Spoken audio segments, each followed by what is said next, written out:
Hello, good morning. എല്ലാവർക്കും Janmashtami wishes ഞാൻ നേരാണ്. അപ്പം ഇന്ന് ജന്മാഷ്ടമി ഡേ ആണ്. ഞാൻ എൻ്റെ വലിയ കൃഷ്ണനെ രാധേനെ എടുത്തു. പിന്നെ ഗംഗാജലം വാങ്ങിയിട്ടുണ്ടായിരുന്നു, അപ്പോൾ അതിലാണ് ക്ലീൻ ചെയ്യുന്നത്. മുമ്പൊക്കെ നമ്മുടെ ഇഷ്ടത്തിന് നമ്മുടെ സൗകര്യത്തിനനുസരിച്ച് എല്ലാം ചെയ്യാനുള്ളൊരു ഇതുണ്ടായിരുന്നു കേട്ടോ. പക്ഷെ മോളായതിനു ശേഷം അവളെയും കൂടി ഡിപ്പെൻഡ് ചെയ്തിട്ടാണ് എൻ്റെ കാര്യങ്ങളെല്ലാം മുമ്പോട്ട് പോയിക്കൊണ്ടിരിക്കുന്നത്. എന്നെപ്പോലെ തന്നെ എല്ലാ കാര്യങ്ങളും ചെയ്യാൻ വേണ്ടിയിട്ട് അവർക്കും ഭയങ്കര ഇൻട്രസ്റ്റാണ്. അതുകൊണ്ട് അതെൻ്റെ ഒരു ലക്കായിട്ട് തന്നെ ഞാൻ വിചാരിക്കുന്നു. നല്ല കാര്യമല്ലേ, പിന്നെ പിള്ളേർക്ക് അങ്ങനെ എല്ലാത്തിനും നല്ല താല്പര്യമായിരിക്കുമെന്ന് എനിക്ക് തോന്നുന്നു. സോ എൻ്റെ കൃഷ്ണനെ റെഡിയാക്കി കേട്ടോ, വലിയ കൃഷ്ണനെ റെഡിയാക്കി ഞാൻ വെച്ചു. എന്നിട്ട് ഇത് കഴിഞ്ഞ പ്രാവശ്യത്തെ പൂവാണ്. അതെല്ലാം ഇങ്ങനെ ഒരുക്കി വെച്ചു കേട്ടോ. നമുക്ക് പ്രോപ്പറായിട്ടൊരു പൂജാമുറിയോ പൂജേൻ്റെ ഒരു സെറ്റപ്പ് ഒന്നുമില്ല. സോ ഹോളിലാണ് ഞാനിത് ചെയ്യുന്നത്. ഇതെല്ലാം ചെയ്യണം എന്ന് എൻ്റെ ഇഷ്ടമായതുകൊണ്ട് ഞാൻ അങ്ങനെയൊക്കെ ചെയ്തു. എൻ്റെ കുട്ടിക്കൃഷ്ണനെ റെഡിയാക്കി തൊട്ടിലിരുത്തി അവന് പീലി വെച്ചു. ഈ രണ്ട് കൃഷ്ണൻ ഞാൻ ഗുരുവായൂർ പോയപ്പോൾ വാങ്ങിയാണ്. എൻ്റെ ഈ വിളക്ക് കണ്ടോ, എന്തോ സൂപ്പറല്ലേ. ഇത് ഇവിടെ നിന്ന് തന്നെ വാങ്ങിയാണ് കേട്ടോ. ഇവിടെ ഇങ്ങനെ ഹാൻഡ് മെയ്ഡായിട്ട് കിട്ടുന്ന കുറേ സാധനങ്ങൾ കിട്ടുന്ന ഒരു സ്ഥലമുണ്ട്, അപ്പോൾ അവിടെ പോയിട്ട് വാങ്ങിയതാണ്. അത്ര ലൈറ്റ് വെയിറ്റ് ആയിട്ടുള്ളൊരു വിളക്കല്ല ഇത്, പക്ഷേ അടിപൊളി വിളക്കാണ്. അപ്പോൾ ഞാൻ തലേദിവസം വാങ്ങിയ പൂവ് ഒക്കെ വെച്ചിട്ട് ഞാൻ ഫുൾ ഡെക്കറേറ്റ് ചെയ്യുന്നുണ്ട്.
കൃഷ്ണന് വെക്കാൻ വേണ്ടിയിട്ട് ഞാൻ പ്രസാദം ഉണ്ടാക്കുന്നത് നുറുക്കരിൻ്റെ പായസമാണ്. പായസം എന്ന് വെച്ചാൽ പൊങ്കാല പോലെയാണ് കേട്ടോ ഉണ്ടാക്കിയെടുക്കുന്നത്.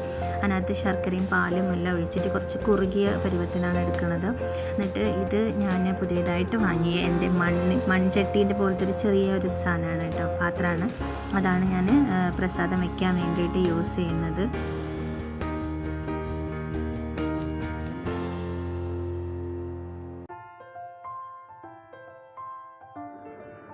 ബ്രേക്ക്ഫാസ്റ്റിന് വേണ്ടിയിട്ട് ഗോതമ്പ് ദോശയാണ് കേട്ടോ ഉണ്ടാക്കുന്നത്, മടക്ക് ദോശ. പക്ഷേ അതിനകത്ത് തേങ്ങയൊന്നും ഇടാതെ ജസ്റ്റ് ചുട്ടെടുത്തിട്ട് അതിനകത്ത് കുറച്ച് ബട്ടർ തേച്ചിട്ട് അതിൽ തന്നെ ശർക്കരേൻ്റെ പൊടി ഉണ്ടായിരുന്നു, അപ്പോൾ അതും കൂടി കുറച്ചിട്ടിട്ടാണ് ബ്രേക്ക്ഫാസ്റ്റ്. അതായിരുന്നു സിമ്പിളായിട്ട് പെട്ടെന്ന് ഉണ്ടാക്കാൻ വേണ്ടി. ബിക്കോസ് ഈ രാവിലെ എഴുന്നേറ്റിട്ട് സമയം എങ്ങോട്ട് പോയി എന്ന് തന്നെ അറിയത്തില്ല. ഓരോ കാര്യങ്ങൾ ചെയ്തിട്ട് സമയം പെട്ടെന്ന് പോവായിരുന്നു.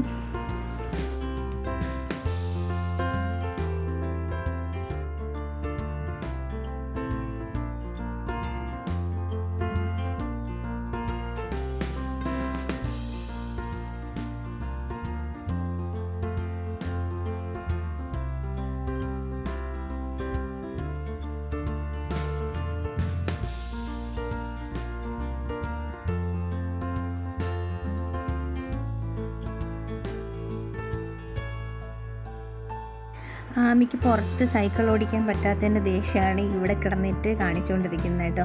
അപ്പോൾ എൻ്റെ ഇന്നത്തെ ഈ കുട്ടി വീഡിയോ ഒരു മോർണിംഗ് വ്ലോഗാണ്. അത് ഇഷ്ടമായെങ്കിൽ like, share and subscribe. Thank you so much for watching.